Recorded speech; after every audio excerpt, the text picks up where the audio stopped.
আসসালামু আলাইকুম। আমি ডক্টর নাইম গাজী বলছি আফিফা ভেট কেয়ার থেকে। আমি আজকে আপনাদের সামনে উপস্থাপন করব মুরগির একটা গুরুত্বপূর্ণ ডিজিজ সম্পর্কে, যার নাম হলো মাইকোপ্লাজমোসিস। মাইকোপ্লাজমোসিস কি দ্বারা হয়? মাইকোপ্লাজমোসিস মুরগিতে দুইটা জীবাণু দ্বারা হয়। একটা হলো মাইকোপ্লাজমা গ্যালিসেপ্টিকাম আর একটা মাইকোপ্লাজমা সাইনোভি।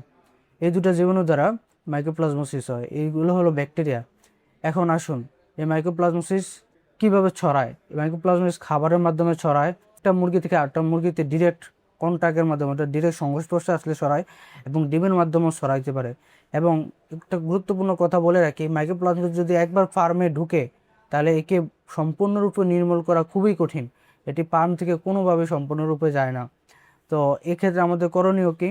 আমাদের করণীয় হলো, মাইক্রোপ্লাজমোসিস যেহেতু ব্যাকটেরিয়াল ডিজিজ, একটি অ্যান্টিবায়োটিক চুজ করা।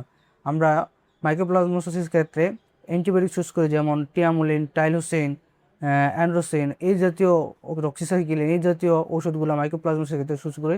এবং তার মধ্যে হইলো টাইলোসিন, টাইলোভেট, তো এই ধরনের ওষুধ অ্যান্ড্রোসিন, এগুলা খুবই ভালো কাজ করে।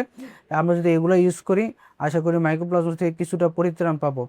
তারপর আসুন, এগুলা ইউজ করলেই শুধু মাইক্রোপ্লাজমোসিস দূর হবে না, সাথে সাথে আমাদের প্রতিরোধ ব্যবস্থা গড়ে তুলতে হবে। আমাদেরকে ফার্মের বায়োসিকিউরিটি বাড়াতে হবে, ফার্মের লিটার ব্যবস্থাপনা সহকারে, ফার্মের সিকিউরিটি, তারপর ফার্মের খাওয়ারের কোয়ালিটি, এগুলো সব কিছু আমাদের সুন্দরভাবে মেনটেন করতে হবে। সুন্দরভাবে সব কিছু মেনটেন করলে আশা করা যায় মাইক্রোপ্লাজমোসিস দূর হবে। তারপরে আমরা সাপোর্টেড ট্রিটমেন্ট হিসাবে বিভিন্ন ট্রিটমেন্ট দিতে পারি, যেমন vitamin C, vitamin E, selenium, এই জাতীয় ওষুধগুলো আমরা দিতে পারি, লিভার টনিক, এগুলো দিলে আশা করি খাওয়া দাওয়া বাড়বে এবং এই ব্যাকটেরিয়ার বিরুদ্ধে দ্রুত প্রতিরোধ ব্যবস্থা গড়ে তোলা যাবে। তো এই ছিল আজকের মাইক্রোপ্লাজমিক সম্পর্কে কথাবার্তা। সবাইকে ধন্যবাদ অসংখ্য আমার সাথে থাকার জন্য। আসসালামু আলাইকুম রহমতুল্লাহ।